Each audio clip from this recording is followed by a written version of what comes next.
ఈ దినమునకు ఏర్పాటు చేయబడినటువంటి వాక్య భాగముగా ఎఫెసీలకు రాసినటువంటి ఎఫెసీ సంఘమునకు పౌలు బోధించినటువంటి నడవడికను గురించి మనము జ్ఞాపకం చేసుకుందాం. అపోస్తుల కార్యగ్రంథము 20వ అధ్యాయము 17వ వాక్యముల నుండి మనం చదువుతాం. అపోస్తుల కార్యగ్రంథము 20వ అధ్యాయము 17వ వాక్యముల నుండి మనం నేర్చుకుందాం, చదువుదాం.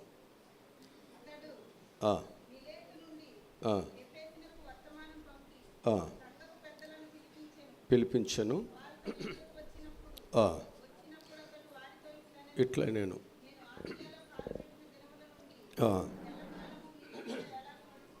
నడుచుకుంటేను మీరు ఎరుగుదురు.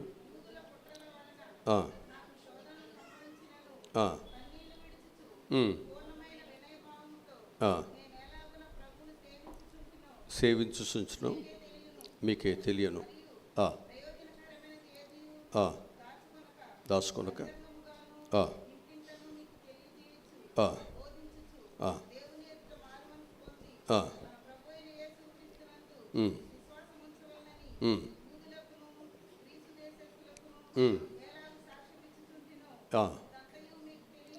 చాలు, ఇదంతా మీకును. ఇక్కడ అపోస్తలుడైన పౌలు ఒక తెరిసిన పుస్తకంలాగా కనిపిస్తున్నాడు. ఆయన దేవుని పిలుపు అందుకు మునుపు ఆయన ఒక సాక్ష్యము, హింసకుడుగా, దోషకుడుగా, హానికరుడుగా ఉన్నాడు. ఆ తరువాత ఆయన దేవుని యొక్క దర్శనమును ఆయన కలిగిన తరువాత దేవుని యొక్క పరిచర్యలో ఆయన పాలిపాగస్తుడు అవుతున్నటువంటి తరుణంలో మరి అనేకులు పౌలుని నమ్మలేకపోయారు. పౌలుని దేవుని యొక్క పరిచర్యలో ప్రేమతో వారు ఆహ్వానించలేకపోయారు. కారణం ఏంటి అంటే, ఒకప్పుడు అతని యొక్క స్థితి అందరికీ తెలిసే ఉంది. ఆ తర్వాత ఆయన ప్రభువు దగ్గరికి వచ్చిన తరువాత ఆయన ఎన్నో శ్రమలు, ఎన్నో బాధలు తన సొంత వారితో, అంటే ఒకప్పుడు వాళ్ళ మాట విని మరి దేవునికి, దేవుని పరిచర్యకు, దేవుని సంఘానికి చాలా విరోధమైన జీవితాన్ని జీవించారు. ఇప్పుడు మరి వారి స్నేహాలు విడిచిపెట్టారు, వారి మాటలు విడిచిపెట్టారు, వారు అప్పగించిన పనిని విడిచిపెట్టాడు. ఇప్పుడు ఏ సిలువ వేయబడిందో ఆ సిలువ వేయబడిన యేసుక్రీస్తుని ఇప్పుడు తన భుజం మీద వేసుకుని ఆయన నిజమైన దేవుడు అని ప్రకటిస్తూ ఉంటే మరి సొంత వారికి ఎంతైనా కోపం వచ్చేస్తుంది. ఆ కోపముతో ఆయన్ని కొట్టడము, జైలుకు వేయటము, అనేక చిత్రహింసలు పెట్టడం జరిగేది.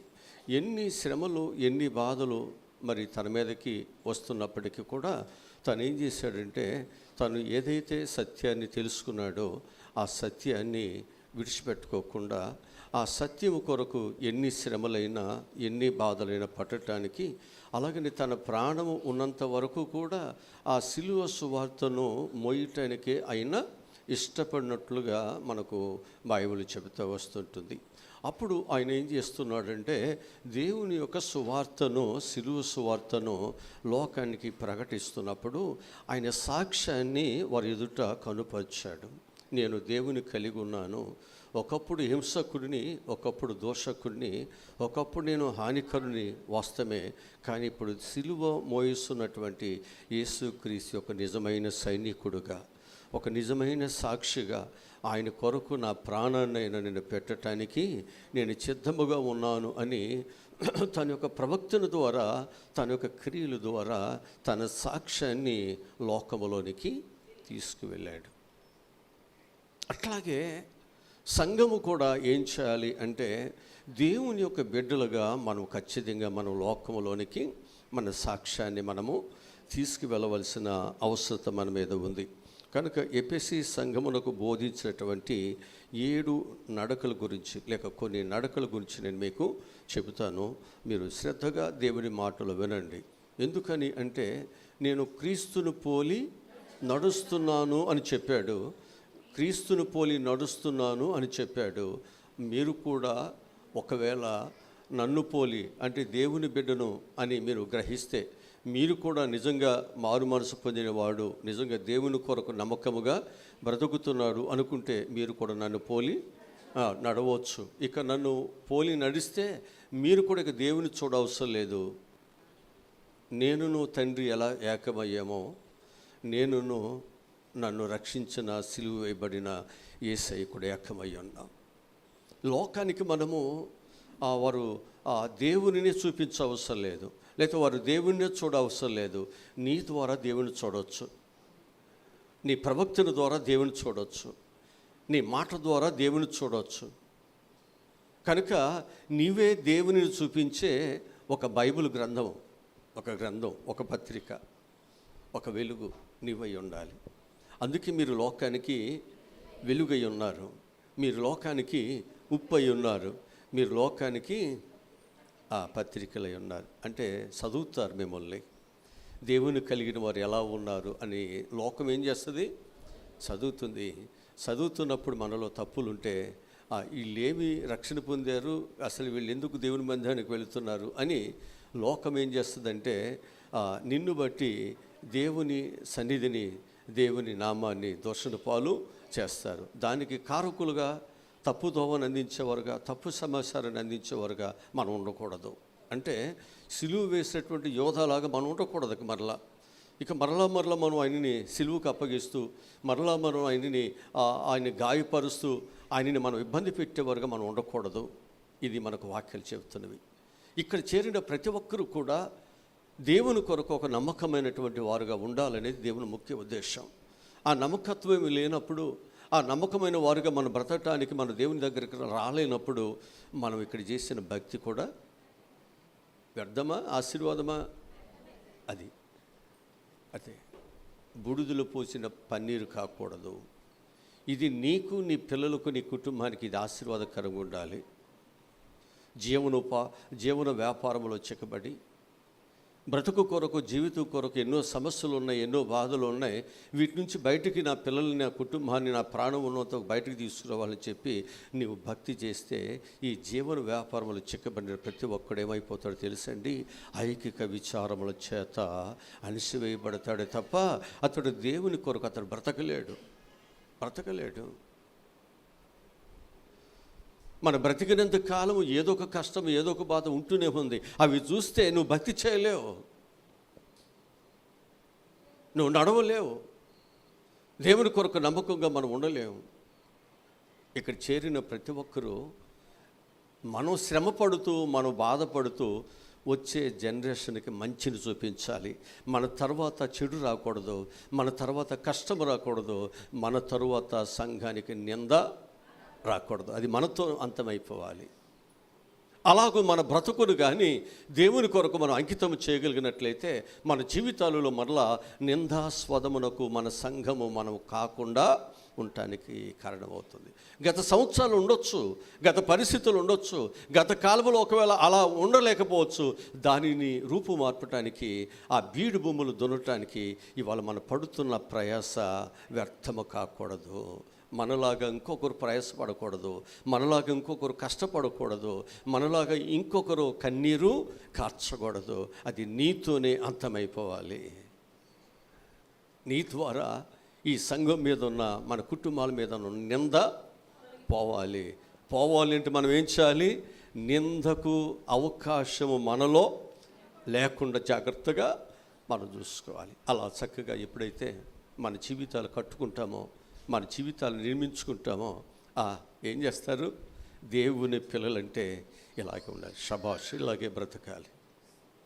బ్రతికిన 3 నాళ్ళు సింహంలాగానే బ్రతకాలి. ఏంటిది? సింహంలాగా లేకపోయినా సింహంలాగా రూపురేఖలు వేసుకున్నటువంటి పిల్లిలాగా ఏంటి? ఇది అది ఒకలాగానే ఉందన్నట్లుగా నటన మన జీవితాలు ఏంటిది? అలా వద్దు. మన జీవితాల్లో బ్రతికిన క్రీస్తు కొరకే, చనిపోయిన నేను క్రీస్తు కొరకే. ఎంత స్పష్టంగా చెప్పుకుంటూ వచ్చాడు. సంఘము అనేటువంటిది దేవుని దగ్గరికి వచ్చిన తర్వాత, దేవుని స్వరక్తం చేత సంపాదించబడిన తర్వాత మనం క్రీస్తు కొరకు నడవాలి, క్రీస్తు కొరకు బ్రతకాలి, క్రీస్తు కొరకు ఆలోచించాలి. క్రీస్తుని మనం సంఘములో మనం ఏం చేయాలి? ప్రతిష్ఠించాలి. ఇది లోకానికి తీసుకువెళ్ళాలి. అంటే నీవు క్రీస్తు పోలికలోనికి వస్తే, నీవు కలిగిన క్రీస్తుని, ఆ రూపాన్ని, ఆ లక్షణాన్ని ఎవరు చూపించగలవు? లోకానికి చూపించగలవు. అసలు నువ్వే రానిప్పుడు లోకానికి నువ్వేం చూపిస్తావు? బైబిల్ నుంచి కొన్ని మాటలు చూపిస్తాను. మొదటి మాటలు మనం జ్ఞాపకం చేసుకున్నట్లయితే, సత్క్రియల యందు నడవాలి. మనం దేవుని దగ్గరికి వచ్చిన తర్వాత మనం ఏం చేయాలి? మంచి క్రియలను నేను చేయాలి, మంచి క్రియలను నేను నేర్చుకోవాలి, నేను మంచివాడుగా నా జీవితం నేను కట్టుకోవాలి. ఇది మనకు కావాలి. ఇక దేవుని దగ్గరికి వచ్చిన తర్వాత కూడా మన యొక్క పాత జీవితంలోనే, పాత నడవడికలోనే, ఆ మోసముతోనే, అన్యాయముతోనే, అక్రమంతోనే మన జీవితాల్లో ఒకవేళ మన జీవితం ఉన్నట్లయితే మనం దేవుని కొరకు మనం ఏమి నడవగలం? ఒకప్పుడు మన నడవడిక లోకానికి తెలుసుగా, మనం ఎవరో లోకానికి తెలుసుగా, మన మాట తెలుసు కదా, మన క్రియలు తెలుసు కదా, మన స్నేహాలు తెలుసు కదా, మన పద్ధతులన్నీ తెలుసు కదా. ఎందుకనంటే మనం ఈ ఊర్లో పుట్టే పెరిగాం, అందరికీ తెలుసా? కోడల సంగతులు తెలుసు, ఆడబడుసుల సంగతులు తెలుసు. ఈ లోకంలో ఉన్న, ఇక్కడ ఈ గ్రామంలో పుట్టిన అల్లుడి సంగతి కూడా తెలుసు. ఎందుకని అంటే ఈ లోకములో ఉదయం నుంచి సాయంత్రం వరకు మనం చూస్తున్నారు. వాళ్ళు ఒకప్పుడు లాగానే మనం ఉన్నామా? ఒకప్పుడు లాగానే మన జీవితం ఉందా? ఇప్పుడు ఏమైనా మార్పు చెందామా? బైబిల్ చెబుతుంది, కాగా ఎవడైనాను క్రీస్తు యేసునందు ఉంటే వాడు నూతన సృష్టి, పాతవి గతించాలి, సమస్తము క్రొత్తవ్వాలి. మరి ఈ క్రొత్తవి లేకుండా నేను క్రీస్తుని కలిగి నడుస్తున్నాను అంటే అది మోసమా, న్యాయమా? మోసమా, న్యాయమా? నేను చెప్పకూడదు, అది మనమే గ్రహించాలి. మోసమైతే మనం విడిచిపెడదాం, న్యాయమైతే నడుచుకుందాం. నీ నడవడిక బాగుంటే చక్కగా నడవండి, నీ నడవడిక బాగపోతే, కుడి ఎడమలకు తొలగిపోతే సరి చేసుకోండి, దేవుడు తోడుకుంటాడు.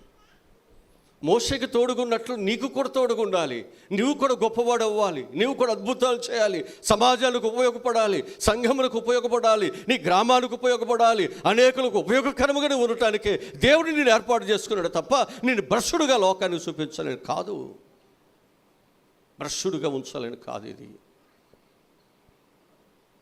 గతకాలం ఉన్న భ్రష్టత్వాన్ని మరలా తిరిగి దేవుని దగ్గరికి వచ్చిన తర్వాత ఆ భ్రష్టత్వాన్ని ఇక్కడ తీసుకొస్తే, బొక్కవాని తనిములో ఒక సత్యనేకబడితే దాని క్వాలిటీని, దాని సువాసనను ఎలా కోల్పోతుందో.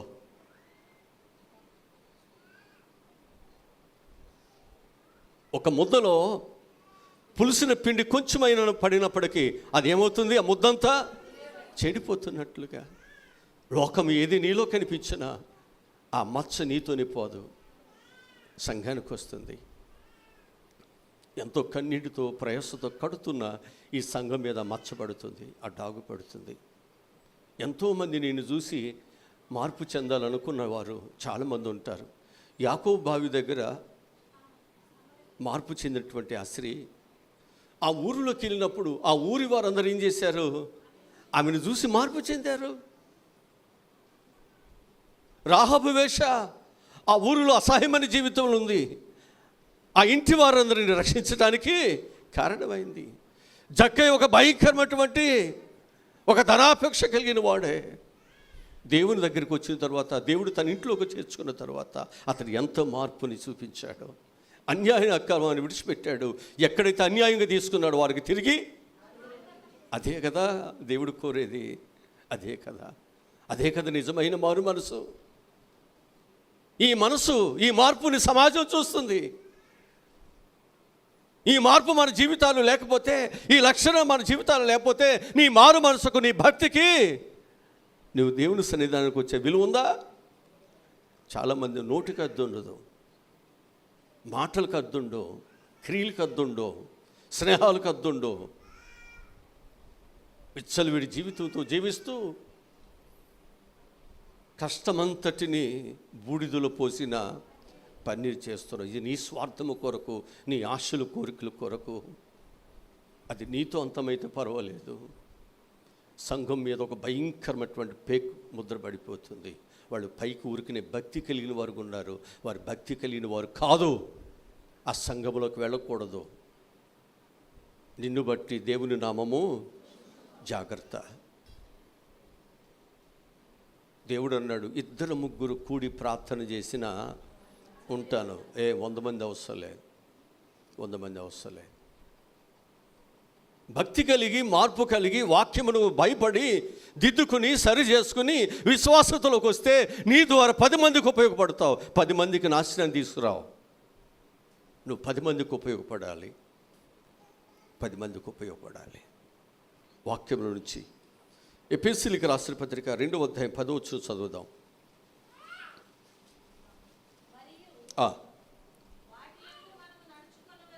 వాటి యందు మనము నడుచుకొనవలెనని దేవుడు ముందుగా సిద్ధపరిచిన సత్క్రియలు చేయుటకై మనం క్రీస్తు యేసునందు ఏం చేయబడ్డాం?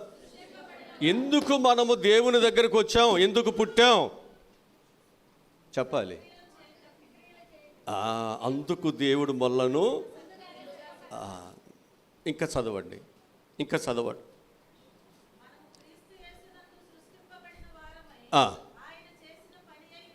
అది ఆయన చేసిన మనము. ఇప్పుడు ఆయన చేసిన పని మంచిది కదా. ఆయన భూమిని చేశాడు, ఆకాశమును చేశాడు, సూర్యచంద్రుని చేశాడు, అనేకమైన సృష్టి యావత్తుని చేశాడు. ఇవన్నీ మంచివో చెడ్డవా చెప్పాలి. ఇప్పుడు దేవుడు మనల్ని కూడా చేశాడుగా, చేశాడా? ఇప్పుడు మనం చెడ్డవారుమా మంచివారుమా?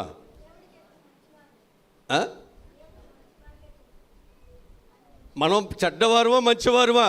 మన గుణాలు ఎలా ఉన్నాయి? మన స్వార్థం ఎలా ఉంది? మన ఆశలు ఎలా ఉన్నాయి? అది చెప్పండి. దేవుడు మనలను మంచివారుగా ఉండటానికి దేవుడి ఏర్పాటు అందుకు పుట్టించాను. ఆయన పుట్టించినందుకు ఆయన విధానంలో నడుచుకుంటున్నామా? పెరుగుతున్నామా? సర్ప సంతానమా, చెరుపువేయి పిల్లలారా. ఎందుకన్నాడు ఈ మాట? చెప్పిన వినో, సాతాన్ని విడిచిపెట్టు, స్నేహాలు విడిచిపెట్టు, నీ భోజనం కొరకు, నీ గుడ్డ కొరకు, నీ ఇల్లు కొరకు, నీ అభివృద్ధి కొరకు చేయాల్సిన దొంగతనాలు, మోసాలు, అబద్ధాలు చేయాల్సిందంతా చేసేస్తావు. దేవుని పెట్టి వెళ్ళవుతావు. ఆ మారు మనసుకు తగినట్లుగా నీవు ఫలించకపోతే దేవుడు ఏమన్నాడు? ఇప్పుడే గొడ్డలి చెట్టు వేరుని పెట్టబడి ఉన్నది, ఫలింపని ప్రతి చెట్టును దేవుడు జాగ్రత్త. ప్రమాదాలు ఉన్నాయి, జాగ్రత్త. దేవుడు ప్రమాదం రానివ్వట్లేదు కదా. నా జీవిత విధానంలో నేను ఎలా నడుస్తున్నా, నేను బాగానే ఉన్నాను కదా అనుకుంటున్నావేమో. ప్రమాదము పొంచి ఉంది. ప్రమాదము అంచులో నువ్వు ప్రయాణము చేస్తున్నావు. నువ్వు నశించిపోవటం దేవునికి ఇష్టము కాక ఇప్పుడైనను ఉపవాసం ఉండి, ఇప్పుడైనను మార్పు కొరకు దేవుడు ప్రతిరోజు నీ కొరకు ఆయన ఎదురు చూస్తున్నాడు. దినమెల్ల దేవుడు తన హస్తములను మన వైపు సాగుతున్నాడు. లోబడినటువంటి బిడ్డల వైపు, ఇదిగో మాట విన్నటువంటి బిడ్డల వైపు, విధేయత లేనటువంటి బిడ్డల వైపు, దేవునికి శత్రువుగా బ్రతుకుతున్నటువంటి ఆ యొక్క బిడ్డల వైపు దినమెల్ల మార్పు కొరకు చూస్తున్నాడు తప్ప వాళ్ళని హింసించాలను, దూషించాలను, హాని చేయాలని మాత్రమే కానే కాదు. మంచివాడు ప్రభు, మంచివాడు. మంచిగా నువ్వు బ్రతికేవా, సదాకాలము దేవుడు తోడుంటుంది, దేవుని సహాయం ఉంటుంది. నీవు ఏ కష్టములు ఉన్నా దేవుడు నీకు సహాయమును అందిస్తాడు. దేవుని మాట వినలేదా? మోషే అంటున్నాడు కదా, ఇప్పుడు వరకు దేవుడు నీకు తోడుగుండి ఎన్నో కార్యాలు చేయటానికి దేవుడు సహాయమును చేసేప్పుడు నువ్వు నా మాట వినలేదు కాబట్టి ఇప్పుడు నువ్వు ఎక్కడ వాగ్దాన దేశంలోకి వెళ్ళవు. ఇక నువ్వు ఏది చేయటానికి వీలు లేదు. ఇక అంతే, నువ్వు ఆగిపో, బ్రేక్. నడిచినంత వరకు దేవుడు నడిపిస్తాడు, దేవుడు నీకు సపోర్ట్ చేస్తాడు. నీ ప్రతి కష్టములో దేవుడు నీకు సహాయం చేస్తాడు. నువ్వు బలహీనుడు కాకుండా బలపరుస్తాడు. నీ ఆటంకములంటే ఆయన ముందు ఉండి సమస్యలు పరిష్కరిస్తాడు. నీకు ఏది కావాలో అది దేవుడు నీకు ఇస్తాడు. నువ్వు దేవుని మాట వినలేదా, బ్రేక్, అంతటితో కట్ అయిపోతుంది. జాగ్రత్త. మన విశ్వాసము చివరి వరకు కొనసాగాలి. అందుకే పౌలు అంటాడు, నా విశ్వాసము నేను కాపాడుకున్నాను. కాపాడుకోవాలా? విశ్వాసతే నువ్వు కాపాడుకోలేకపోతే ఇంక దేవుని బిడ్డకి ఏం నడుస్తావు, ఏం బ్రతుకుతావు? బైబిల్లో నుంచి రోమీయులకు రాసిన పత్రిక 2వ అధ్యాయం 7వ వచనం.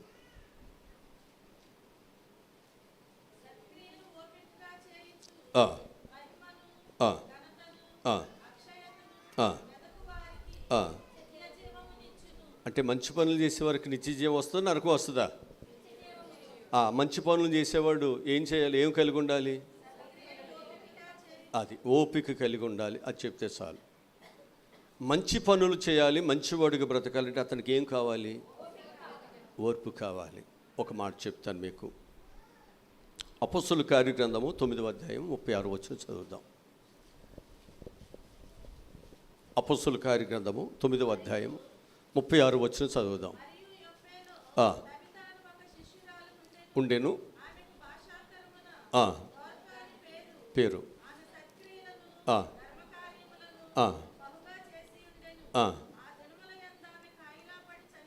అసలు ఏంటి ఆమె ఏం చేస్తుందంటే ఆ దినముల్లో సత్క్రియలు చేస్తుంది, ధర్మకార్యాలు చేస్తుంది, బాగా చేస్తుందని చెప్పబడింది బైబిల్లో.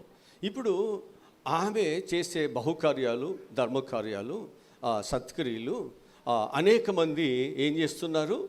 పొందుకుంటున్నారు. మరి పొందుకున్నటువంటి వారు ఏం చేస్తారు? ఆమెకి ఏదైనా ఇబ్బంది వస్తే వాళ్ళందరూ చూస్తూ ఊరుకుంటారా? ఏం చేస్తారు? మంచి కావాలనుకున్న వారు ఆ మంచి లేదు, చనిపోయింది అనుకున్నప్పుడు వాళ్ళందరూ ఏం చేస్తున్నారు? ఆ మంచి చుట్టూ ఏడుస్తున్నారు. ఆమెకి మంచి జరగాలి, ఆమె బ్రతకాలి. ఆమె బ్రతికితే 10 కుటుంబాలు బ్రతుకుతున్నాయి, 10 మందికి మంచి జరుగుతుంది. దైవజనుడి దగ్గరికి వెళ్ళారు, దైవజనుడు తీసుకొచ్చారు. అయ్యా ఇదిగో ఈమె ఎలాగో బ్రతికిందయ్యా, ఇన్ని కుటుంబాలు ఈమె మంచి చేస్తుంది, ఆమె చేస్తున్న ధర్మకార్యాలు, ఆమె చేస్తున్న పుణ్యము, ఆమె చేసినటువంటిది ఈరోజు మా కుటుంబాలు, మా పిల్లలు ఎవరు మాకు చేయట్లేదయ్యా, ఆమె ద్వారా మేము ఎంతమంది బ్రతుకుతున్నాం. వెంటనే ఏం చేశాడు పేతురు? బ్రతికించాడా లేదా? నీ ధర్మకార్యము, నీ మంచి, నీ ప్రమాదములో నీకు సహాయం చేస్తుంది. నీ వెనుక అనేక 100 మంది ఉంటారు. నువ్వు మంచిగా లేనప్పుడు నీ వెనక వాళ్ళు ఎవడొస్తాడు? టీపీలకి డబ్బులు ఇచ్చినంత మాత్రాన ఎంతమంది వస్తారు? డబ్బులతో మంచిది కొనలేము, డబ్బులతో జనాన్ని కొనలేము. అదే జనం ఇవాళ నీతో ఉంటారు, రేపు పొద్దున ఇంకొకరికి వెళ్ళిపోతారు. జాగ్రత్త. మంచిగా ఉందాం, సమాజానికి ఉపయోగకరంగా ఉందాం, సమాజానికి ఎంతో కొంత మన మంచిని చేసేవారుగా ఉందాం. ఆమె చేసే పని ఏంటి? మిషన్ కుట్టుకోవటం, అంతే కదా? మిషన్ కుట్టుకోవటం. ఆమె కంటే మనం ఎంతో కొంత మెరుగైన డబ్బులు వస్తున్నాయి, పని వస్తుంది. మనం ఏం చేస్తున్నాం? ఏమి తిందుమా, ఏమి త్రాగుదామా? అసలు ఇల్లు వాకిలు లేనప్పుడు ఇల్లు ఇస్తే, కారిపోయేటప్పుడు డిప్పలు బొప్పలు పెట్టుకున్నటువంటి పరిస్థితి నుంచి దేవుడు ఒక మంచి స్థితి ఇస్తే, ఇప్పుడు ఆ ఇల్లు దుడుచుకోవటానికి ఇంట్లో మాసికలు పండియా, ఆ ఇంటి మీదకి ఎవరైనా వస్తారా? ఇంకొక వస్తువుకు ఉంటే బాగుంటుందిగా. ఆ ఇంట్లో ఈ వస్తువు, ఇక్కడ సోఫా లేదుగా, ఇక్కడ మంచం లేదుగా, ఇక్కడ ఫ్రిడ్జ్ లేదుగా, మళ్ళీ ఆ ఇంటి నిండా వస్తువుల కోసం మళ్ళీ ఎన్ని బతుకులో, ఎన్ని అబద్ధాలు, ఎంత మోసమో. దేవుడు నీకు నాకు ఆరోగ్యమునిచ్చింది, ఆశనిచ్చింది, జ్ఞానం ఇచ్చింది, తెలివినిచ్చింది, ఆదాయం ఇచ్చింది నీ కొరకు కాదండి, దేవుని కొరకు మనం నడవాలి. ప్రభువు అంటాడు కదా, ఆకాశ పక్షులకైనా గూళ్ళు ఉన్నాయి, నక్కలకైనా బొర్రెలు ఉన్నాయి, మనుషు కుమారుడికి స్థలము లేదు, అవని అంతా ఆయనది. ఎవరికి ఇచ్చాడు? మన కొరకు ఇచ్చాడు, అంతే కదా. ఇప్పుడు మన కొరకు దేవుడు ఇచ్చి ఏమంటున్నాడు కదా, చూసారండి? ఇప్పుడు నీలో నేను ఉండాలి, అదే ఆయన కోరుకునేది. నీవేదైనా ఇస్తే ఆ పంచ నేను ఉంటానయ్యా, అక్కడ నేను ఉంటానయ్యా. నేను ఉంటే మీకు నష్టం కాదు, నేను ఉంటే మీకు మేలునే నేను కలిగిస్తాను. అయినా నాకు అవసరం లేదు. తలుపులు వేసేసుకున్నాం, అంతేనా? గడిలు వేసేసుకున్నాం. దేవుడు వచ్చి పిలిచిన తలుపు మాత్రము. ఒకప్పుడు తలుపు లేనప్పుడు కుక్కలు, నక్కలు అన్నీ వచ్చినాయి, పాములు, జేరులన్నీ. ఇవాళ చక్కగా తలుపులు వేసేసుకుని హాయిగా ఎంత దర్జాగా బ్రతుకుతున్నామో. ఆదివారం మానేస్తాం, శనివారం మానేస్తాం, అవసరమైతే బుధవారం కూడా రాదు. ఇక ఏదన్నా ఫస్ట్ తారీఖు ఏమైనా ఉంటుందా, ప్రభుత్వాలు ఉంటుందా, అప్పుడు వద్దాములే. అబ్బా, మన భక్తి పెరుగుతుందో తరుగుతుందో అర్థం కావట్లా. అసలు మనం దేవునికి మాదిరిగా ఉంటున్నామో లేదో తెలియట్లేదు. అసలు దేవునిని మనం సంపాదించుకోవడానికి వచ్చామో తెలియట్లేదు. దేవుని దగ్గర మనకున్న అవసరతలన్నీ తీర్చుకోవడానికి వస్తున్నామో తెలియట్లేదు.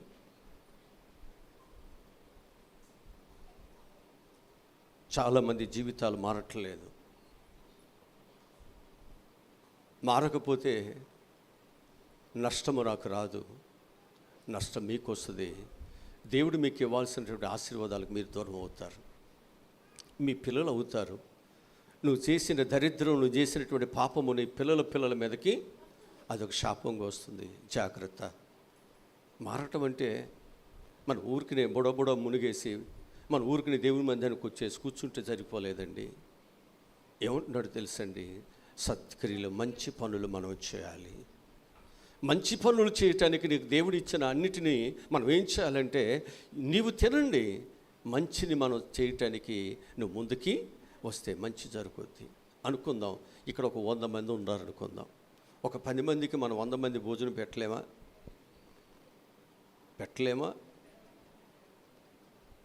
పెట్టగలం. ఈ 100 మంది 100 గుప్పుళ్ళు తీసి పక్కన పెడితే ఈ 100 గుప్పుళ్ళు 10 మందికి భోజనం అవ్వదా? డబ్బులు ఇచ్చేవాళ్ళు ఇచ్చినప్పుడు మన దగ్గర డబ్బులు లేవు. మనం ఏం చేయొచ్చు? పొయ్యి దగ్గర కూర్చుని, పొలాల దగ్గర తీసుకుని మనం ఏరి ఉండి కడిగి, మనసుంటే మంచి కొరకు మార్గాలు చాలా ఉంటాయి. నా దగ్గర ఏముంది, నా బ్రతికే ఇలా ఉంది, నా దరిద్రం ఎలా ఉంది.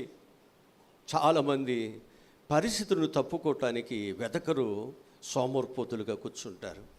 మంచి కొరకు మనం బ్రతకడానికి, మంచి పని చేయడానికి మనం ఒక్క అడుగు ముందుకు వేయం, దాన్ని పాడు చేయడానికి మాత్రము కంకణ కట్టుకుంటాం.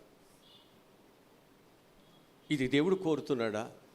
చెడిపోయినటువంటి దానిని బాగు చేయాలి, పడిపోయిన దానిని దేవుడు నిలబెట్టాలి. అదే కదా దేవుడి ఉద్దేశం.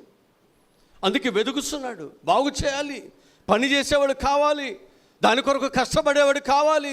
ఆ తరంలో నోవాహు ఒక్కడే ఉన్నాడు. అతని ద్వారా ఏం చేశాడు? ఆ తరాన్ని కట్టాలి. 100 మంది అవసరం లేదు, నేను ఒక్కడిని చేయాలా? ఇంతమంది ఏమైపోయారు? అవసరం లేదు, నువ్వు ఒక్కడే చాలు. నీ ద్వారా దేవుడు రాజ్యాన్ని కట్టుకోవాలనుకుంటున్నాడు. దేవుని రాజ్యం కట్టడానికి నేనున్నానయ్యా, నీ దాసుడు ఉన్నాడు, నన్ను వాడుకో. ఎప్పుడైతే నువ్వు దేవుని యొక్క బిడ్డగా దేవుని చిత్తంలోనికి వచ్చి దేవుని చిత్తానుసారంగా మనం నడుచుకోవటానికి ఎప్పుడైతే మనం అడుగులు వేస్తున్నామో, దేవుడు ప్రతి అడుగును దేవుడు రాజ్యము కొరకు దేవుడు కడతాడు. నోవహుని దేవుడు కట్టినవాడు. నోవహుని దేవుడు భూమి మీద ధనవంతుడిగా దేవుడు చేశాడు. భూమి మీద గొప్ప ధనవంతుడిగా దేవుడు చేశాడు. అంతకుమునుపు నోవహు కంటే సంపాదించుకున్న వాళ్ళు చాలామంది ఉన్నారు. ఆ తర్వాత జలప్రళయం తర్వాత వారి సంపాదనంతా పోగొట్టుకుని బ్రష్లు అయిపోతే దేవుడు ఏం చేశాడు? ఆ తరువాత దేవుడు ఈయనొక్కడికే ఆ ఆస్తి అంతా అప్పగించేశాడు. అప్పుడు వరకు అంటున్నాడు, వీడికి పని పాటలేదు, పని చేసుకోవట్లేదు, ఏం చేయట్లేదు, ఇదేంటో వాడా తిరుగుతున్నాడు, దేవుని పని అంటాడు, వరదలు అంటాడు, ఏదో అంటాడు. ఇక్కడ వరదలు ఏంటి, వర్షాలు ఏంటి, ఇదంతా కొత్త పాటలు. మనిషి అనగా లోకములో ఉండగా ఆశలు, కోరికలు, పాపం ఇవన్నీ లేకుండా ఇల్లు వాకిలు కొరకు ఏదో ఒక పని చేసుకోకుండా ఎలా బ్రతుకుతాం? చాలామంది ఉద్దేశాలు ఎలాగున్నాయి. ఎలా బ్రతకాలో నీకు అవసరం లేదు, ఎలా బ్రతికించాలో దేవుడు చూసుకుంటాడు. నువ్వు దేవుని కొరకు నడిస్తే నీ కొరకు ఏమి దాసిమిచ్చాడో అది దేవునికి ఇస్తాడు. బ్రతుకు కొరకు చింతపడవద్దు, దేవుని కొరకు చింతపడండి. నీ చింత యావత్తు దేవుని మీద వేయండి. బ్రతుకు కొరకు నువ్వు చింతపడితే నువ్వేమీ చేయలేవు. దేవుని కొరకు నువ్వు చింతపడితే నీకు ఏమి కావాలో దేవుడు అవి నీకు సమృద్ధిగా ఇస్తాడు. హల్లెలూయా. కనుక ఎవరైతే సత్క్రియలో ఆసక్తి కలిగి పనిచేస్తున్నారో ఆ సత్క్రియలు చేసేటువంటి వారికి దేవుడు ఇస్తాడు, నిత్య జీవమును దేవుడు ఇస్తాడు. నిత్య నరకమును నుండి నిత్య జీవములోనికి వెళ్ళాలి. మంచి చేద్దాం, నా ద్వారా మంచి వెళ్ళాలి, నా ద్వారా చెడు అనేది వెళ్ళకూడదు. చెడు ఏదైనా ఉంటే తీసివేసుకుందాం, గర్వం ఏదంటే తీసివేసుకుందాం, అహంకారం ఏంటంటే తీసేసుకుందాం. విరిగి నలిగిన మనస్సు దేవునికి ఇష్టము. ఆ విరిగి నలిగిన మనసే, ఆ విధేయత కలిగిన వారి ప్రార్థన దేవుని సంఘానికి ఉపయోగపడుతుంది. నేను అనేది నాది, అహంకారము తీసివేసుకుందాం. విధేయత వినయముతో, భయభక్తులతో దేవుని అంగీకారమునకు లోబడినటువంటి బిడ్డలుగా ఎప్పుడైతే మన జీవితాలు ఉంటాయో దేవుడు నిన్ను వాడుకుంటాడు. సమాజానికి ఉపయోగకరముగా దేవుడు మనలను చేస్తాడు. మొదటి మాట. ఇంకా చాలా విషయాలు ఉన్నాయి. ఇక రెండవదిగా మనం చూసినట్లయితే పిలువబడిన పిలుపుకు తగినట్లుగా మనం నడుచుకోవాలి. రెండవది పిలువబడిన పిలుపుకు. దేవుడు మనల్ని ఎందుకు పిలిచాడు? పాపుల గుంటాకి పిలిచాడా, నీతిమంతుల గుంటాకి పిలిచాడా? చెప్పాలి. మరి మన పాపము మన జీవితాలు ఉంటే మనం దేవుని మాట విన్నట్టేనా? చెప్పండి. దేవుని మార్గంలో ఉండటేనా? దేవుని మాటకు మనం విధేయతను చూపించినట్టేనా? మరి ఇది లేకపోతే నీవు దేవుని యొక్క పిలుపుకు తగినట్లుగా నువ్వు ఎలా నడుస్తున్నావు చెప్పగలవు? ఎలా చెప్పగలవు? వాక్యం నుండి చూపిస్తాను. ఎపిసిల్కి రాసిన పత్రిక 4వ అధ్యాయము మొదటి వాక్యం నుండి చదువుదాం. కాబట్టి బంధము చేత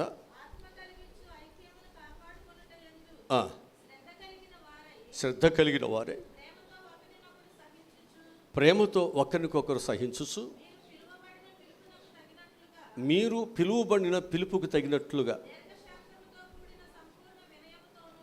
దీర్ఘ శాంతముతో కూడిన సంపూర్ణ వినయముతో, దీర్ఘ శాంతముతో కూడిన సంపూర్ణ వినయము. ఎవరి కొరకు? దేవుని కొరకు. ఎందుకనంటే అందరికీ మనం ఏం చేయాలి అంటే దేవునిని ప్రేమను మనం చూపించాలి. అందరికీ మనం ఏం చూపించాలి? దేవుని యందు ప్రేమను మనం కలిగి ఉన్నాము, ఈ ప్రేమను మీరు కూడా కలిగి ఉండండి అని మనం చెప్పాలి. ఆ ప్రేమని మనం చూపించలేకపోతే, ఆ విధముగా ఒక వ్యక్తిని మనం సహించలేకపోతే, ఆ వ్యక్తిని మనం భరించలేకపోతే, ఆ వ్యక్తి ఒకవేళ పాట పాడుతుంది అనుకోండి, అనుకుందాం ఊరికే, మనకే ఆ వ్యక్తి అంటే మనకిష్టం లేదనుకుంటాం. ఎంత కోపం వస్తుంది! అంతలోనే మన రక్షణ అంతా పక్కన తొంగలు పడిపోదుగా అనుకుందాం. నువ్వు పంచేటప్పుడు ఇంకొకరు లేచారు అనుకుందాం, నీకెంత కోపం వస్తుందో. వస్తుందా? జాగ్రత్త. బైబిల్ చెప్పేదంటే ఒకరికంటే ఒకరు యోగ్యులు యోగ్యులు యోగ్యులు. నేను పాట పాడేటప్పుడు నా పాట సరిగ్గా రావట్లేదు అనుకోండి, ఎదుటి వాళ్ళు పాడేటప్పుడు నేనేం చేయాలి? నేను ఆళ్ళలాగా చక్కగా పాడతాగా చూడాలి. కానీ ఆ వంకరొంకరుగా నేను పాడతా అసలు ఎవరిని పట్టించుకోకుండా పాడితే అక్కడ ఏముంటుంది? మ్యూజిక్లో ఏమైనా కలుస్తాయా? అది ఇంపుగా ఉంటుందా? రానప్పుడు ఎవరైనా కాస్త చక్కగా పాడుతున్నప్పుడు మనం ఏం చేయాలి? నేర్చుకోవాలి అనుకున్నప్పుడు ఒక్క స్టెప్ ఆగి వాళ్ళలాగా నేను కూడా పాడితే రెండోసారి మనం ఏమవుతుందో ఆ తప్పు మనలో జరగకుండా ఉంటుంది. వినుకోకుండా ఉంటే ఆ తప్పు మరలా ఎప్పుడు అదే అంటే దేవుడు నేర్పటానికి దేవుడు నీకు అవకాశం ఇస్తున్నప్పుడు దానిని మనం ఏం చేయాలి? నేర్చుకోవాలి. సరి చేసుకోవటానికి దేవుడు అవకాశం ఇస్తున్నప్పుడు దాన్ని మనం ఏం చేయాలి? సరి చేసుకోవాలి. సరి చేసుకోకపోతే నువ్వేమైపోతావంటే సమాజంలో ఎప్పుడు కూడా తప్పుగానే ప్రచురణ చేయబడతావు, అలాగే గుర్తింపబడతావు. సమాజానికి నేను తప్పుగా ఉండటానికి దేవుడు నిన్ను ఏర్పాటు చేసుకోవాలా. దేవుని యొక్క బిడ్డగా దేవుడు ఏమన్నాడు అంటే, తండ్రి వీరేమి చేస్తున్నారు వీరికి తెలియదు కనుక వీరిని క్షమించండి అని తన శత్రువుల కొరకు ఎప్పుడైతే ఆయన ప్రార్థన చేశాడో, ఆ శత్రువులే దేవుని యొక్క సిలువను భుజం మీద వేసుకుని ఆ సువార్తను వాళ్ళే ప్రకటించారు. శత్రువులే సువార్త ప్రకటించారు. ఎప్పుడైతే నీ జీవితంలో ఆ ప్రేమ అనేటువంటిది, వారిని ఓర్చుకోవటం అనేటువంటిది, వారిని చేర్చుకోవటం అనేటువంటిది, వారిని ప్రేమించబడేటువంటిది మనం దేవుని దగ్గర మనం నేర్చుకోగలిగినప్పుడు ఆ పిలుపుకు తగినట్లుగా మనం ఏం చేస్తాము? నడుచుకుంటాం.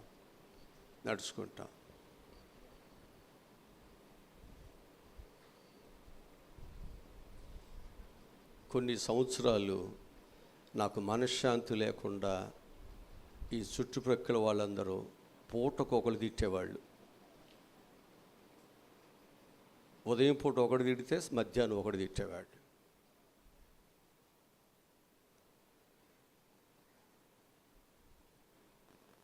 ఈ ఊరు వచ్చిన తర్వాత మా పిల్లల కొరకు, నా భార్య కొరకు, నా కొరకు ఏ గొడవలు లేవు. నేను మనశ్శాంతిగా ఉన్న రోజుల కంటే మనశ్శాంతి లేని రోజులు ఎక్కువ గడిపాను. ఇక్కడ నేను కలవరాలతో కొన్ని రోజులే గడిపాను. నేను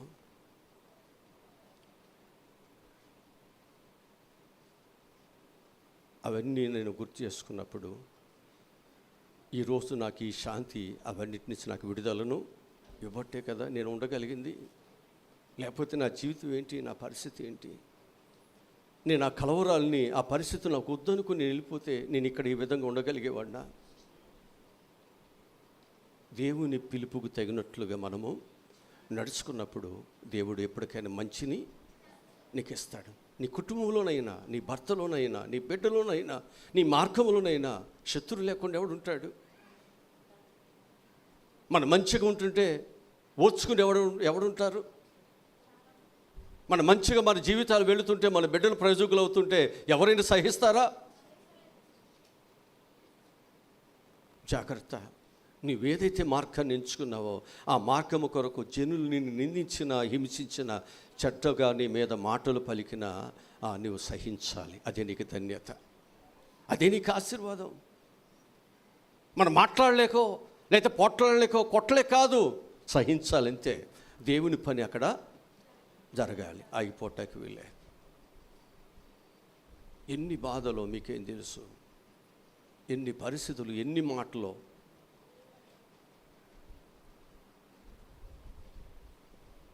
ఎన్ని భరించానో, ఎన్ని నా భార్య భరించిందో. ఇంత భయంకరమైన పరిస్థితి జరుగుతున్న నా కొడుకు కానీ ఎప్పుడైనా వచ్చి మాట్లాడటం కానీ, ఎప్పుడైనా ఏదైనా అంటం కానీ లేదు. నా కొడుకు విషయాల్లో నేను అన్నాను, నా తర్వాత సేవ చేయాలి కదా నాయన అంటే, నేను ఈ పరిస్థితులన్నీ చూశాను, సేవకు నేను ఇప్పుడు రాను.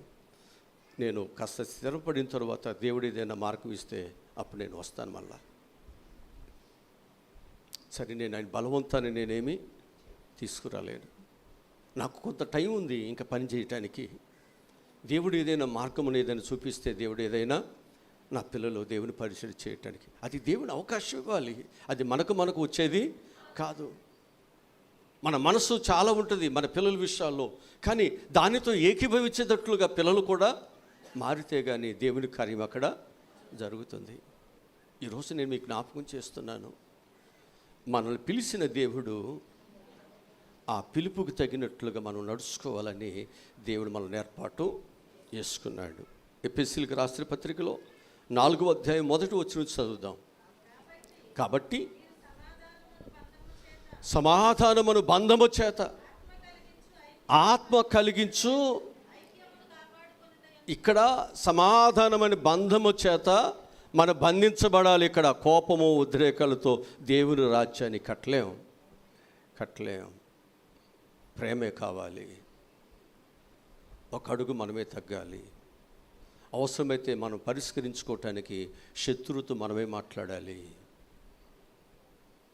వాళ్ళదేం పోయింది, సమస్య అలాగే పెట్టుకుంటారు. వాళ్ళదేం పోయింది, సమస్య పరిష్కరించుకోవాలనుకున్న వాడే తాపత్రయపడతాడు. కుటుంబాన్ని ప్రయోజకులుగా చేయాలి, పిల్లల్ని ప్రయోజకులు చేయాలనుకునేవాడే రాత్రి పగలు కష్టపడతాడు. ఏమవుతుంది అన్నాడు వాడు నిద్రపోతాడు. నా వరకు నేను బాగున్నాను అనుకుంటాడు, అంతే. అందుకు ఇంకా నీకు కుటుంబం ఎందుకు, నీకు పిల్లలు ఎందుకు, నీకు బాధ్యతలు ఎందుకు, ఈ పెళ్ళు ఇవన్నీ మనకెందుకు? స్వేచ్ఛగా మన ఇష్టానుసారం ప్రవర్తించవచ్చు కదా. నీ నమ్ముకున్నటువంటి నీ భార్యకు, నీ బిడ్డలకు, నీ భర్తకు నువ్వెందుకు అన్యాయం చేయాలి? అప్పసుపు ఎరగనటువంటి ఆ చిన్న పిల్లలకు భోజనం లేక, వస్త్రము లేక, వారికి స్కూల్కి పెట్టేటువంటి లేక ఎన్ని ఇబ్బందులు ఎందుకు పెట్టాలి? మనము తినొచ్చు, త్రాగొచ్చు, నిష్టానుసారంగా ఉండొచ్చు కదా. నేను కనిపించిన తల్లిదండ్రులు రోజు అడవాలి కదా. జాగ్రత్త, జాగ్రత్త. దేవుడు నిన్ను ఎందుకు ఏర్పాటు చేసుకున్నాడు? నీ ఆత్మకు కలిగినటువంటి ఐక్యతను ఏదైనా, క్రీస్తు ప్రేమ నుంచి ఏదైనా నన్ను వేరు చేస్తుందేమో, జాగ్రత్తగా చూసుకోవాలి. అవి నాకు లాభకరమైనవైనను క్రీస్తు కొరకు నేను వాటిని నష్టముగా ఎంచుకుంటాను. నష్టముగా ఎంచుకుంటాను. నాకు అవసరం లేదు, ఆ మనుషులు అవసరం లేదు, వాళ్ళ మాటలు నాకు అవసరం లేదు. వాళ్ళనే మాటలకి బాధ కలిగిన నీ లోకస్తుడు కాదు కదా. నేను దేవుని కలిగి ఉన్నాను. నా దేవుని పనే ముఖ్యము. నా దేవుని పని జరగటం నాకు ముఖ్యము. ఎంతమంది ఏ విధముగా అనుకున్నా దేవుని పని జరగాల్సిందే.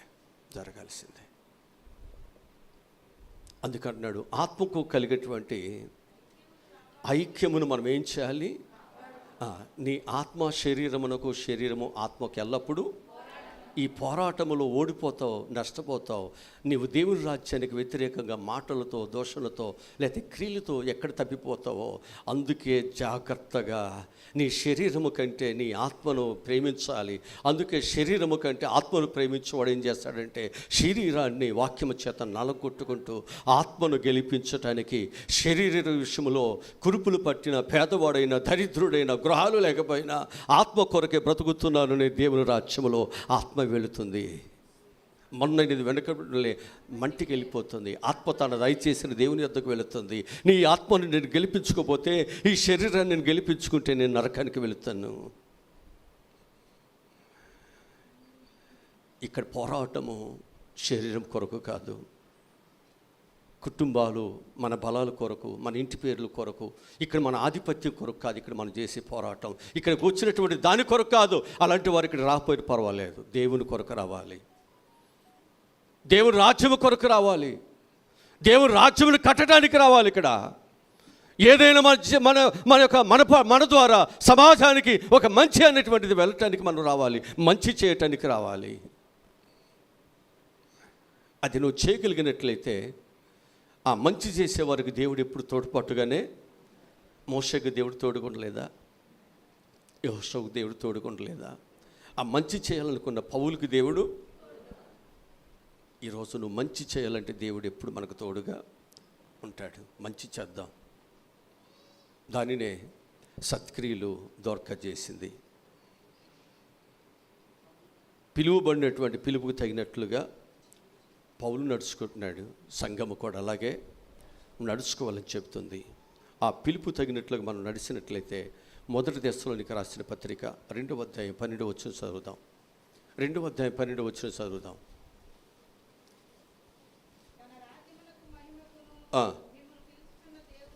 ఏ రాజ్యానికి?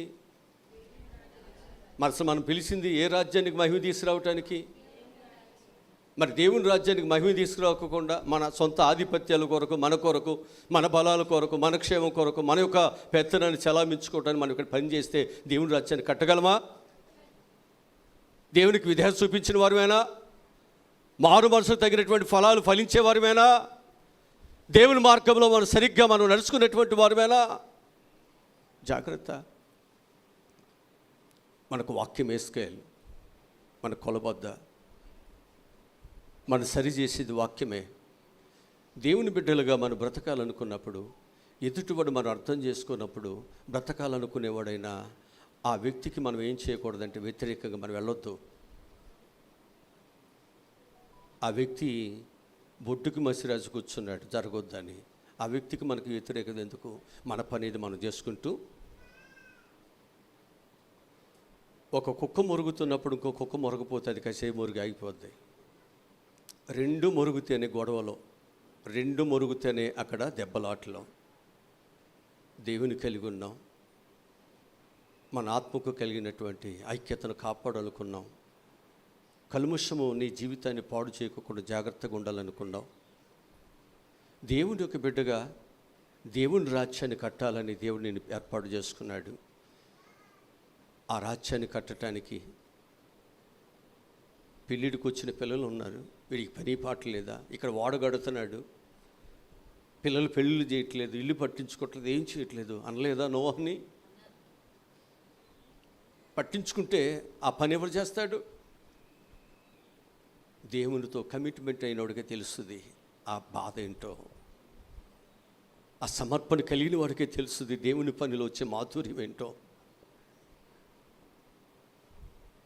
బిడ్డలు సుఖవంతమైన జీవితాన్ని కోరుకునేటువంటి తల్లిదండ్రులకు తెలుస్తుంది, నాకు బట్టలు లేకపోయినా, నాకు సుఖవంతమైన జీవితం లేకపోయినా ఈరోజు నా పిల్లలు కారులో తిరుగుతున్నారు, అదే నాకు ఘనత. దేవుడు కూడా అదేంటున్నాడు, నువ్వు హెచ్చించబడటం, నువ్వు బహుగా ఫలించడం నాకు ఇష్టము, నీ దరిద్రత పోవాలి, నీ జీవితాన్ని నేను అలాగ చూడాలని ఆశపడుతున్నాను, అందుకే నేను ఇన్ని శ్రమలు నీ కొరకు పడుతున్నాను, ఇన్ని శ్రమలు అందుకొరకే పడుతున్నాను, నీ కొరకు నేను ఇన్ని బాధలు, ఇన్ని కష్టాలు నీ క్షేమం కొరకే, మన క్షేమం కొరకే. దేవుడు ఇంత పడుతున్నా ఇంకా మనం ఫలించలేదు అంటే దేవుళ్ళో తప్ప మనలో తప్ప. అంటాడు కదా, నేను మంచి ద్రాక్షవల్లి తీసుకొచ్చి ఇక్కడ నాటాను, సారవంతమైన భూమిలో నాటాను, దాని చుట్టూ ఉన్నవి ఆ రాళ్ళని వేరు వేశాను, దానిని మెత్తని చేశాను, దాని చుట్టూ కూడా కంచిని వేశాను, దానికి కావాల్సిన ఎరువుని అన్ని వేశాను. ఒక మంచి వ్యవసాయకుడు ఎలా శ్రమ పడతాడని పడ్డాను. ఇది ఎందుకు ఫలించలేదు? లోపము ఎవరిలో ఉంది? భూమిలో ఉందా? పని చేస్తున్నటువంటి వ్యవసాయదారుడైనటువంటి దేవుల్లో ఉందా? ఫలింపని చెట్టులో ఉందా? ఎవరిలో ఉంది? అందుకన్నాడు, ఫలింపని చెట్టుని కంచి తీసివేశాడు, నీళ్లు పెట్టు మానేశాడు, దాని పట్ల శ్రద్ధ ఇవన్నీ మానేశాడు. ఏమవుతుంది? అడవి పందులు అనేకమైనటువంటి వచ్చి దాన్ని పెళ్ళగించేసాయి, కొమ్ములతో దాన్ని చెలిగేసాయి, దాన్ని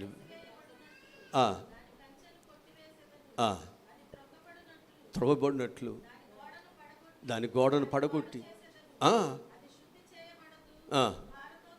చూసారా, దేవుడు విడిచిపెడితే ఇక నిన్ను ఎవడు బాగు చేయలేడు. దేవుడు త్రోసేస్తే నిన్ను ఎవడు సమకూర్చలేడు. ఇక జాగ్రత్త.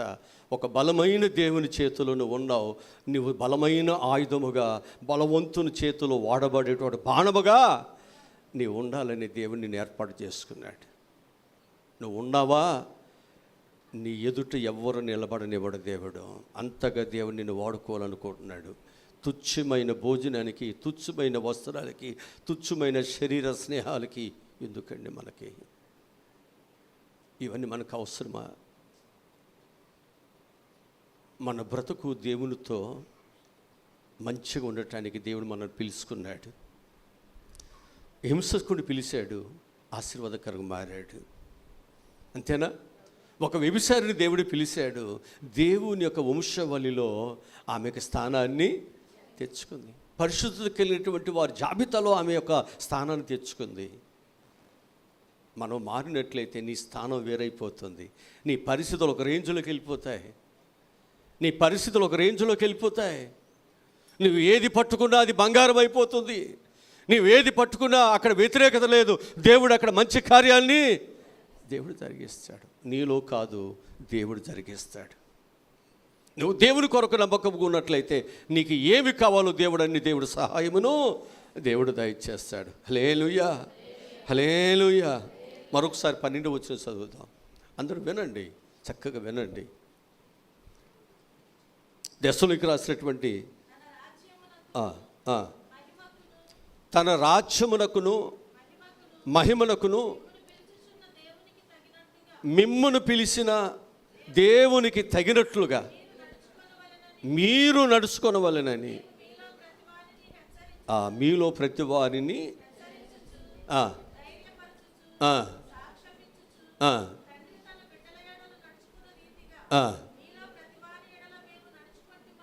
అంతేనా? తండ్రి ఎడల బిడ్డలు నడుచుకున్నట్లుగా నడుచుకోవాలా లేదా? ఇక్కడ మీకు తండ్రి ఎవరు? దేవుడు. ఇక్కడ మరి ఈ మనిషి ఏమయ్యాడు? నల్లటోడు. మీకు తండ్రిలా కనపడలేదా? దయ్యంలా కనపడుతున్నాడా, రాక్షసులా కనపడుతున్నాడా? ఇక్కడ ఉన్నవాడు సంగతి ఏంటండి? మరి మర్యాదగా నడుచుకోవాలా? మరి ఏంటి యేసయ్య అసలు ముందు చూస్తున్న తండ్రిని గౌరవించట్లేదు, కానీ ఎక్కడో ఉన్న యేసయ్య నువ్వేం గౌరవిస్తా? జాగ్రత్త. మనము దేవుని రాజ్యమును మనం కట్టడానికి నీ ద్వారా దేవుడు నిన్ను ఏర్పాటు చేసుకున్నాడు. ఇప్పుడు నీ ద్వారా తండ్రికి ఏం రావాలి? మహిమ రావాలి, ఘనత రావాలి, కీర్తి రావాలి. నీ ద్వారానే రావాలి, నీ ద్వారానే రావాలి. నిష్ప్రయోజకుడు ఇప్పుడు ప్రయోజకుడు అవ్వాలి. పనికి దాగుకునే సోమరిపోతు ఇప్పుడు పనివాడు చురుకైన వాడు అవ్వాలి, భక్తి కలిగిన వాడు అవ్వాలి. అంతేనా? నా దగ్గర ఏముందయ్యా చేయటానికంటే, చెప్పుల దగ్గర కూర్చోండి, ఆ చెప్పులు ఒకరికొకరు పట్టుకెళ్ళకుండా అక్కడ సేవ చేయండి, దేవుని మందిరం తొడవండి శుభ్రంగా. ఏది చేసినా పరిచర్య చక్కగా చేయండి. అంతేగాని దేవునికి వ్యతిరేకముగా ఏ పని చేయొద్దు. అది అందుకొరకు కాదు దేవుడు మనల్ని ఏర్పాటు చేసుకుంది. ఇప్పుడు ఎన్ని మాటలు చెప్పాను? 2 మాటలు చెప్పా. నేను ఒక 7 మాటలు చెప్పాలనుకుంటున్నా. ఎంత టైం అవుద్ది చెప్పండి? మీరు ఎంత కడుపులో అగ్ని పర్వతాలు పగిలిపోయి ఏమంటారు నన్ను, ఇప్పుడు ప్రార్థన చేసి వెళ్ళిపోదామా? అందుకే అసలు మేము రాయింది ఇప్పుడు పొద్దుండే. అసలు నువ్వు వచ్చేది ఎప్పుడండి? ఇది స్టార్ట్ అయ్యేది ఎప్పుడు? 7:30కి. మీరు వచ్చేది ఎన్ని గంటలకు చెప్పండి ఒక్కొక్కరు?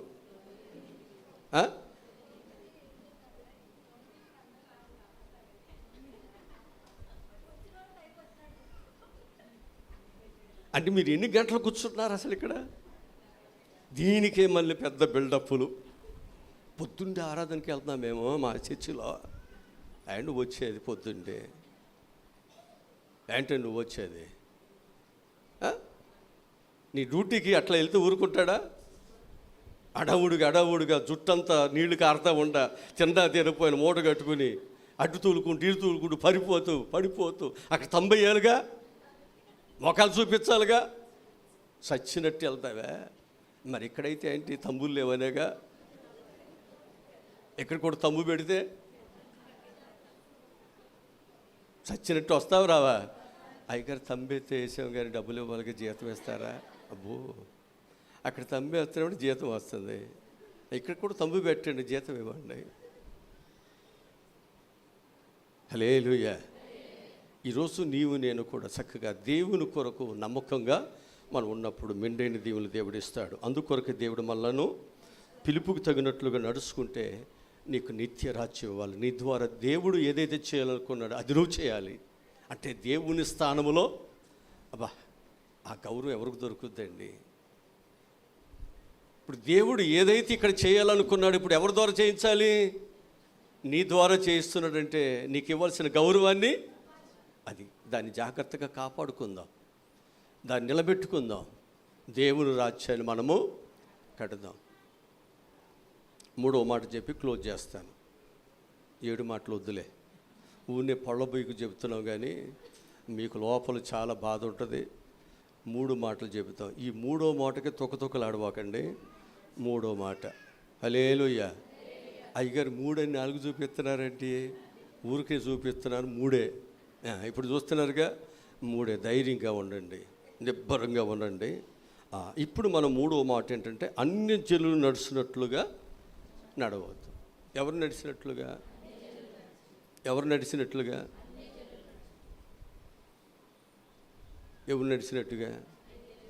ఇప్పుడు మనం ఎవరివి? అన్ని జనులు కాదు, మనం దేవుని పిల్లలమే. దేవుని పిల్లలు కానివారు అన్ని జనులు, అంతే కదా? దేవుని పిల్లలు అన్యులు ఎట్లా అవుతారు? మన పిల్లలు పరాయి వాళ్ళు ఎట్లా అవుతారు? మన పిల్లలు పరాయి వాళ్ళు అంటామా? మన పిల్లలని చెబుతాం, అంతే కదా? మా అక్క పిల్లలని చెబుతాం, మా అన్నయ్య పిల్లలని చెబుతాం. మన పిల్లలని చెప్పుకోలేముగా. మన పిల్లలు అని చెబుతాం. ఓకే, వాక్యముల నుంచి ఎఫెసీయులకు రాసిన పత్రిక 4వ అధ్యాయము 22 నుండి 24 వరకు చదువుదాం.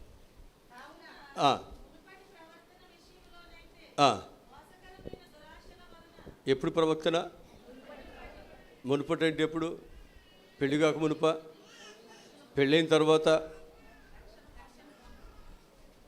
లేకపోతే ఈ ఊరికి కాపురానికి రాకమునుప? ఎప్పుడు సంగతి అండి ఇది? అది క్రీస్తు పూర్వము, క్రీస్తు శకం.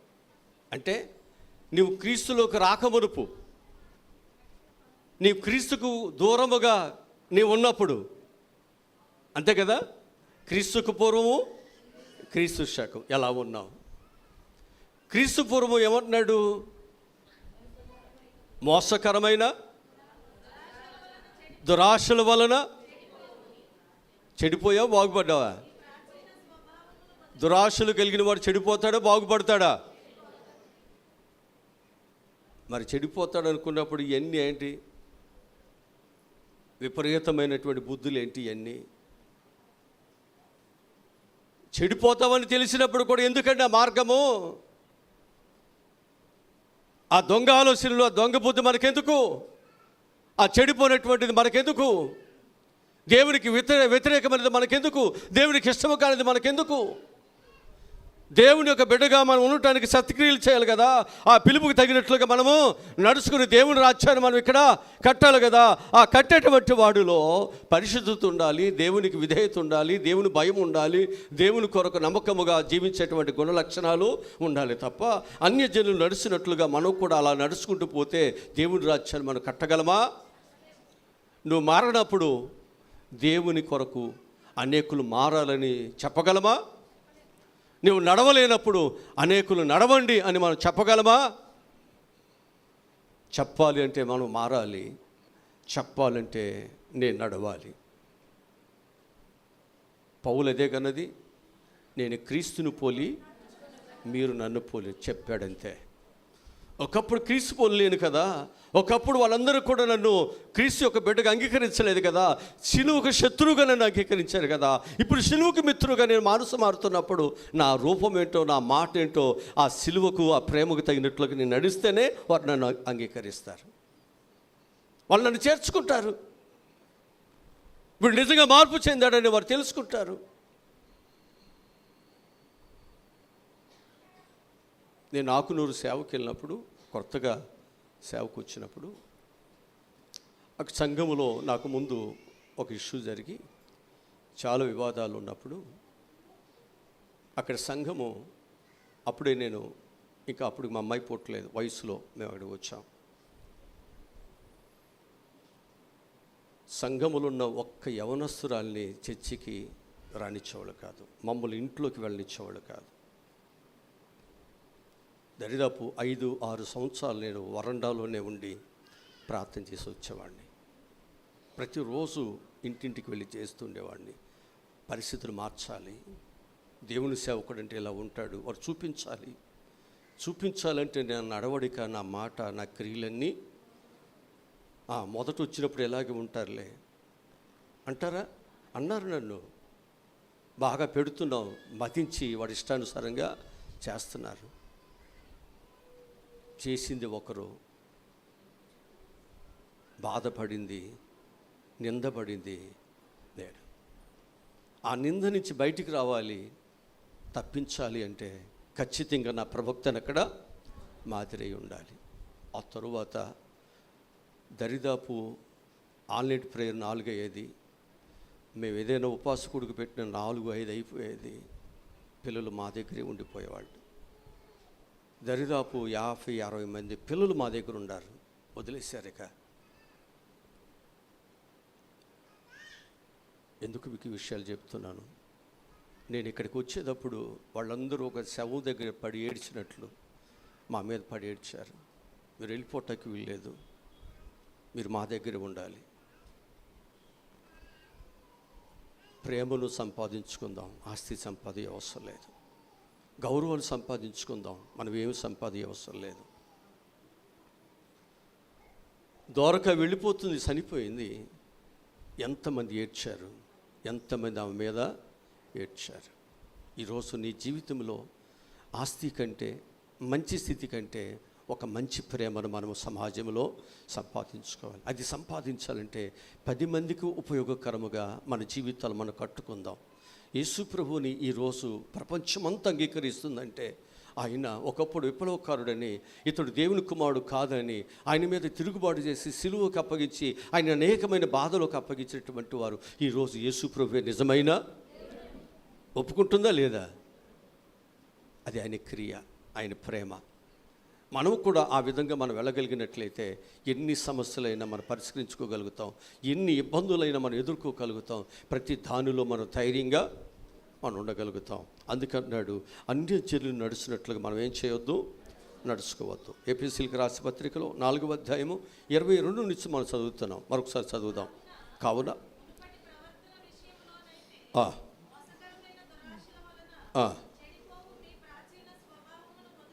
వదులుకుని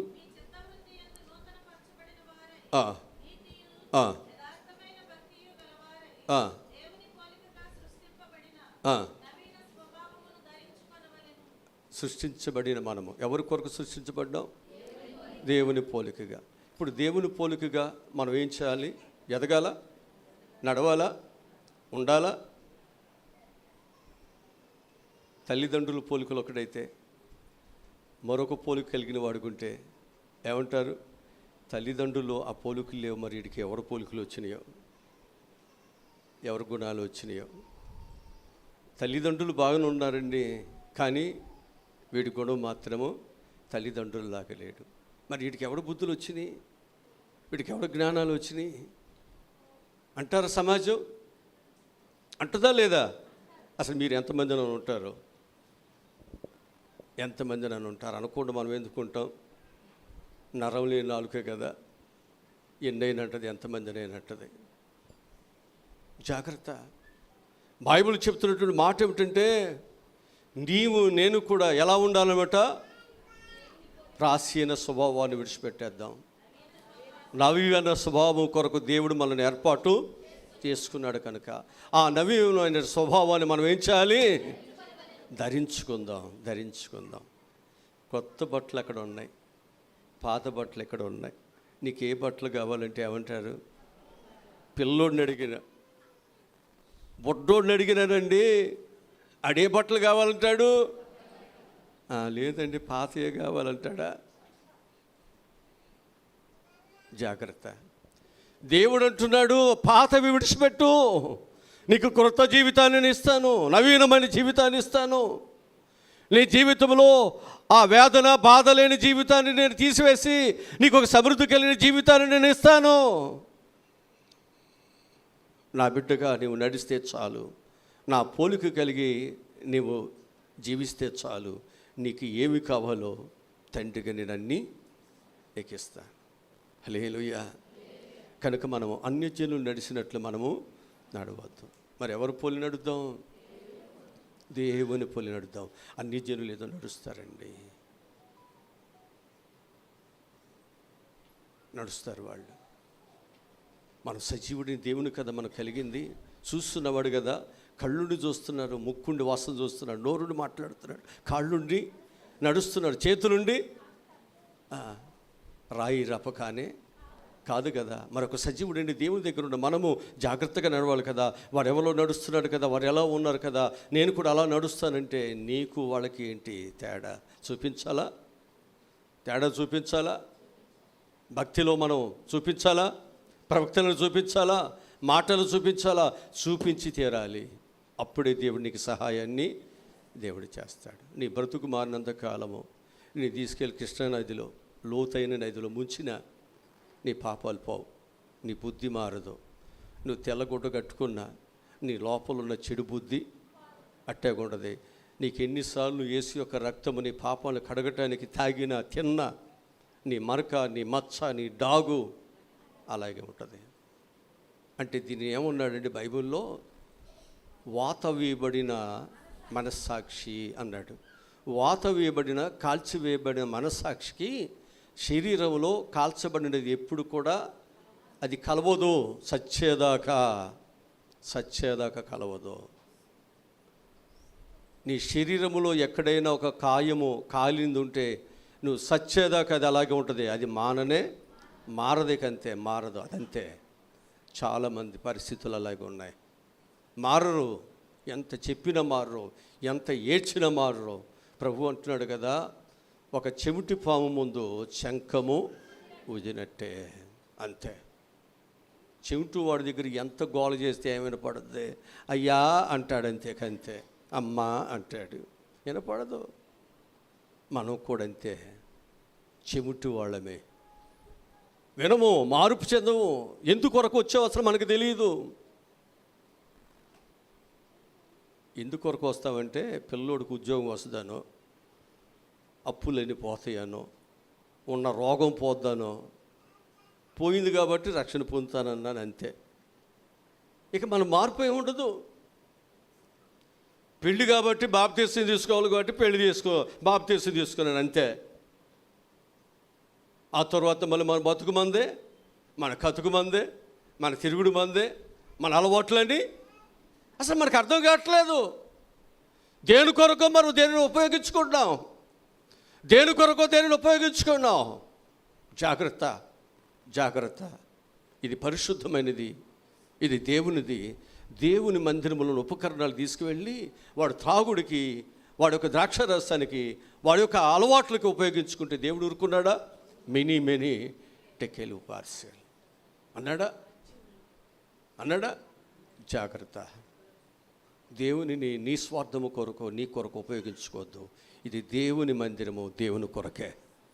ఇది సమస్తమైన జనులకు ప్రార్థన మందిరము. దీనిని ప్రార్థన మందిరముగా ఉంచాలి.